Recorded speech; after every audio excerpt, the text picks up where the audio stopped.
connecting you to your community. This is Chris 6 News in your neighborhood. Hey there, happy Tuesday. I'm Chief Meteorologist Stephanie Lauber. We're going to be tracking a couple of things coming up in the forecast, including some very uncomfortable heat that we need to talk about, what's going on in the watershed, and of course what's going on in the tropics. I'll have that ahead. I'm Jacob Daniels, and I'm about to head up to the new pay booth on Bob Paul Pier, and coming up, how anglers feel about that new emission fee. Thank you for joining us on Chris 6 News. I'm Clara Benitez Cortez. Here's a look at what we have been following across the coastal bend. Rising temperatures and humidity across Texas are creating a perfect breeding ground for mosquitoes. Health experts are warning about the dangers of West Nile virus. The state has seen more than 970 cases over the last 5 years. More than 100 of those cases were fatal. The threat is already in our area after a mosquito recently tested positive for the virus in Portland. City crews there are ramping up spraying efforts. Doctors encourage everyone to wear bug repellent and eliminate standing water to stay safe. Local health officials want to help you fight off mosquitoes. The Corpus Christi Nueces County Public Health District is handing out free prevention kits. You can pick one up at the Driscoll Senior Center from 5 to 7 p.m. You can walk up or drive through to get yours. Now, the kits include insect repellent and mosquito dunks to protect your home. The health district will host similar giveaways at different locations across the county each day. Mosquitoes spread the West Nile virus to humans. But how do mosquitoes get the virus in the first place? Well, mosquitoes get the West Nile virus by feeding on the blood of infected birds. Birds are a natural carrier of the virus. The virus does not kill mosquitoes. Instead, it multiplies and eventually reaches the mosquito's salivary glands. They can then transmit it to humans and animals. Mosquitoes will also pass the virus onto the uninfected birds, keeping the disease circulating in nature. From desalination to data centers, today the Corpus Christi City Council has a packed agenda. Here's a look at some of the big stories coming out of City Hall. One item that already got some pushback from members of the community has to do with the funding for the Inner Harbor desalination project. That agenda item asks the council to accept a donation to pay for a grant application that could land the city millions of dollars in funding. The data center debate is also on the agenda. Some council members are asking for some city oversight on where those centers can be built. And there's an update on the safety concerns at the Janet F. Hart Library in Flower Bluff. I'm Chief Meteorologist Stephanie Lauber. We're tracking the latest with Bertha making its heyday today as it navigates across the northern Gulf Coast. I say heyday, this is the strongest the storm is going to be in its lifetime as it moves across the northern Gulf Coast, going to interact with the boot of Louisiana and bring tropical storm force winds to the immediate coastline here. Much of this storm has been skewed out over the Gulf, which is great for our friends who are on land, not so much for those who are on oil platforms out there, going for a ride for sure, but it's definitely avoided a worst case scenario here. Still, water pushing up onto the coast is going to be a problem for these delicate areas along the Louisiana coast. And as this thing makes its way closer to Texas, it is going to weaken and bring maybe some rainfall to the southeast Texas area. We'll see how much of it is left. We'll be watching for any impacts along our coast as well. Much to be determined, but thankfully, this has been a pretty weak storm and it's only going to get weaker. I'll have your local forecast ahead. A man known for helping others in time of need is once again stepping up in the wake of the deadly crash in San Patricio County. Pete Trevino, founder and CEO of the Big Bertha Foundation, is organizing a benefit for the family of the 5 people killed in Saturday's accident. Trevino and his Grill on Wheels Big Bertha have taken part in countless benefit barbecues. He spoke with Caja Telemundo anchor Nina Martinez about a special reason for getting involved. Stacy Martinez, the daughter of one of the victims, is the close friend of Trevino's. I get the phone call from my friend Stacy, and she's like, Pete, that was my mom and my aunt, my uncle, and my cousin. I was like, oh my God. And I mean, she could barely talk on the phone, and I just told her, I'm here for her and her family, and we're going to get this done as a community. A benefit barbecue to raise funds for the funeral costs of the victims will be held Sunday, August 2nd at the VFW post on Ayers near Galahar. It begins at 11 a.m. Trevino needs volunteers and donations of cash and food to make this happen. Now, to find out how you can help, scan the QR code on the screen with your smartphone. Thank you. I'm your neighborhood news reporter, Jacob Daniels, and I just paid to get on a Bald Paul Pier now that the pay booth is open. So I'm gonna go talk to people who are out here fishing to see how they feel about it. The Bald Paul Pier has been free since February. That changed Saturday when Nueces County started charging $3 to get on plus $4 per fishing pole. And not everyone was sold on the idea right away. I mean, I feel like everywhere else is free for fishing. Like, you just walk outside, go to a pond and fish. So obviously, like, they're trying to charge for a reason, probably. I mean, they just built it, so you got to bring back profits somehow. County officials previously said the fees help maintain this $17 million structure and pay for these new rod holders, which is what some anglers have been asking for since day one. They're also meant to stop the do-it-yourself rod holders that were drilled into the pier when it first opened. And we reported on that previously, and those holes are still visible today. It's pretty worth it, like with these rod holders. It makes it like, you know, and it makes it like less crowded too. Like people don't want to, you know, pay to get on. It really opens up all the pier, and I think it's really worth it with these rod holders. And for some out here, this pier and paying to fish on it goes back generations. I fished on this when it was the old pier. In fact, I can go back to the old wooden pier, you know, a long time ago. And I fished out here with my dad. I brought my son out here when he was small, and he should be out here in just a minute as an adult. And I've always paid on it, and, you know, it's a good thing. However, the smaller crowd today is exactly what some anglers hoped the fee would create. It's definitely a better crowd. There's more active people that actually want to fish. People are coming out here to respect it. I mean, if you pay for it, you're going to get the most of it that you can. Alexander says the change reminds him that the convenience of quality fishing spots, much like fishing itself, isn't always free. Absolutely, it's a good idea because it goes back into it. It's just like the same thing. You got to pay for your fishing license.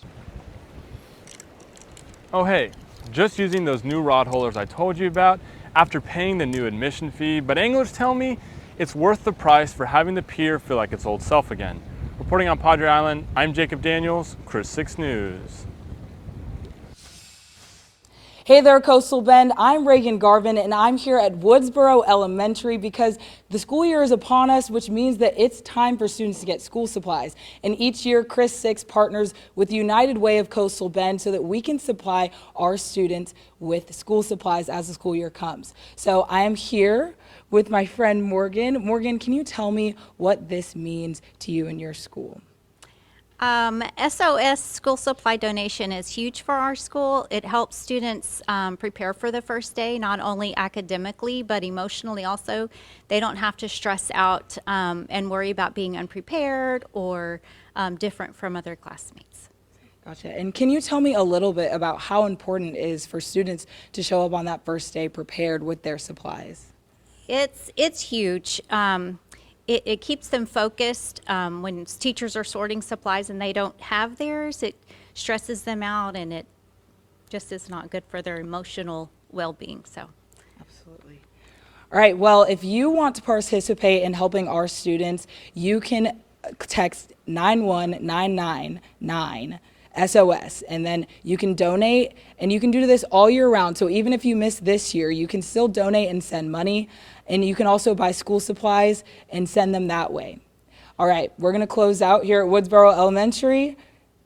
Goodbye.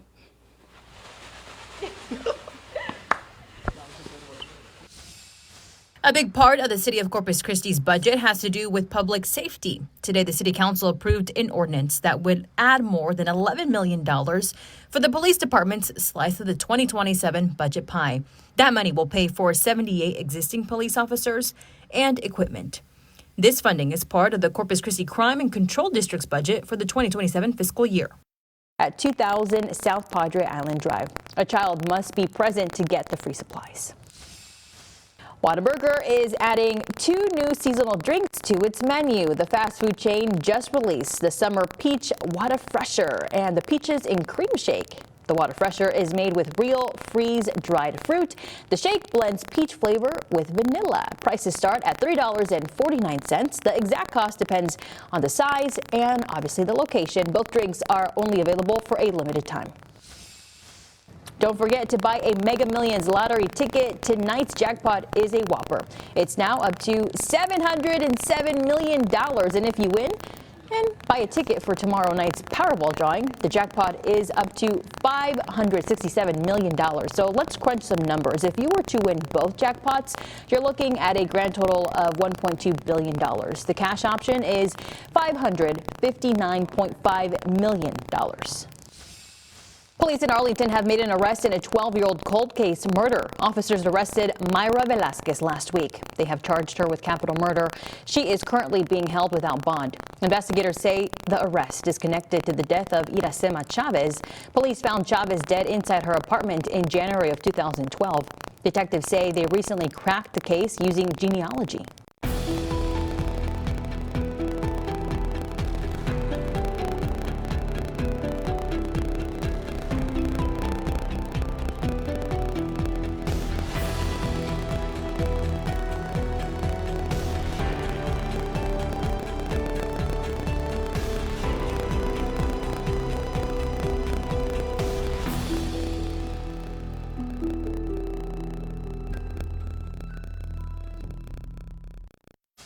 The City Council got an update on efforts to address safety concerns at the Janet F. Hart Library. It's located on the campus of Flower Bluff High School and opened in August of 2000 as a joint use facility that would serve the school and the public. In early 2025, Flower Bluff ISD notified the city.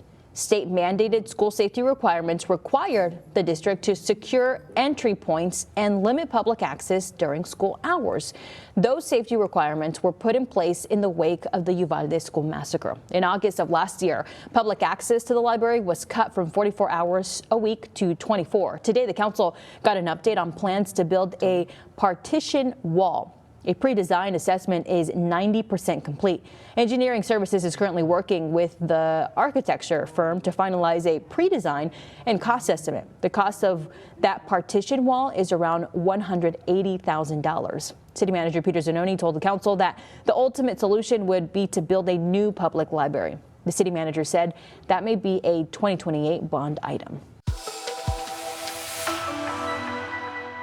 Hey there, I'm Chief Meteorologist Stephanie Lauber. Watching the bullseye that's hanging out over Texas, this orange bullseye, a heat dome bringing lots of hot weather to the coastal bend.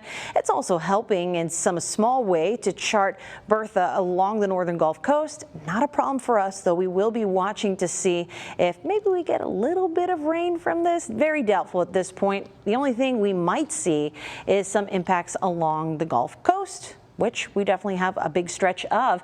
I like to say it this way. Whenever we have something brewing in the Gulf, it's like somebody else on the other end of the pool doing a cannonball. We usually feel impacts, so we'll see how this shakes up as Bertha weakens heading into the second part of the week. But our immediate focus is going to be on the heat. Heat alerts already on deck for Wednesday. We're talking a heat advisory shown here in orange for most of the coastal bend.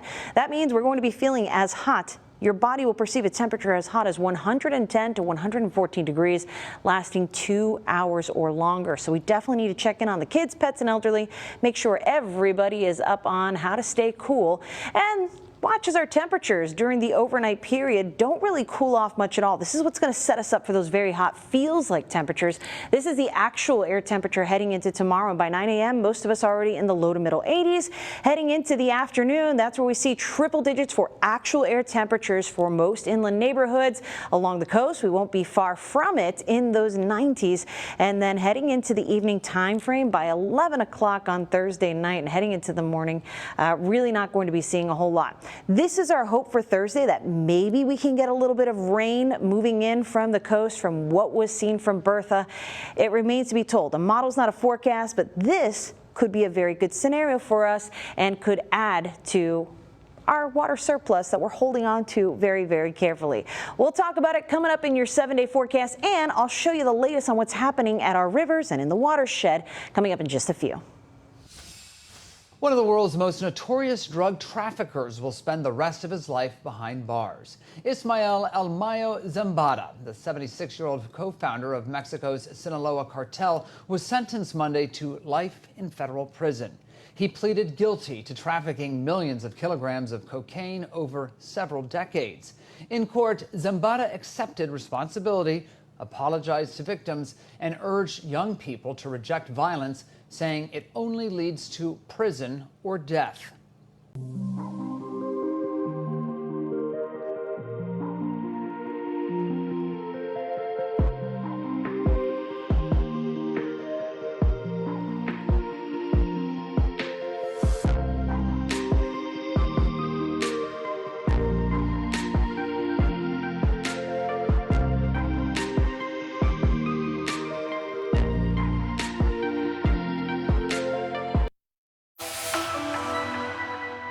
I'm Chief Meteorologist Stephanie Lauber. We have been tracking the river situation here as floodwaters up in the watershed have made their way over the past nearly week at this point toward the coastal bend. We're finally starting to see the Frio River at Tilden respond. We've had all kinds of help waiting out in Tilden stage to prepare for that river flooding, and it looks like we're going to see a crest around 28.4 feet as we head on into Wednesday afternoon. This is going to be a short peak, so this could mean less water heading into Choke Canyon than we were excited for just a few days ago. We'll have a better idea of those numbers coming up tonight, but let's take a look at that 7-day forecast, because as we head on into the next couple of days, there is a small possibility that these dry weather forecast icons you see here involve a little bit of rainfall from Bertha. Not very confident that we will see really anything from that tropical trouble we're hoping will be a friend, but we can definitely count on some very, very hot temps. It's time for back-to-school shopping, and higher prices are hitting families as well as teachers who are reaching into their own wallets to prepare their classrooms. And new numbers show they're paying more across the country. From pencils and notebooks to books, decorations, and hygiene products, many educators purchase supplies their schools or students cannot provide. A 2025 national survey from adoptaclassroom.org found teachers spent an average of $895 out of pocket during the 2024-2025 school year. That is a 49% increase compared with 2015. I pay probably hundreds, if not thousands. My first year was about $2,800. The survey found the median classroom supply budget provided by schools was just $200. Nearly every teacher surveyed said that that amount was not enough to meet the needs of the classroom. It's really hard, especially when you have your personal life as well, and you have expenses at home, and you're trying to provide for 25 to 30 students in your classroom. It's hard when they don't have the basic necessities to learn. They can't focus on just learning and being a kid or being in the classroom. Teacher resource centers, donation drives, and nonprofit organizations are helping educators find discounted or free materials, but many teachers say they still pay for items themselves to make sure students are ready to learn. And I always have my saying up on the board in the back, progress, not perfection. And I can't expect progress from them if I don't have the things I need to teach them. People who want to help can search for a teacher or school and donate directly through Adopt a Classroom. The website is on your screen. And that's all the time we have for now. Thank you so much for watching Chris 6 News. Have a great night.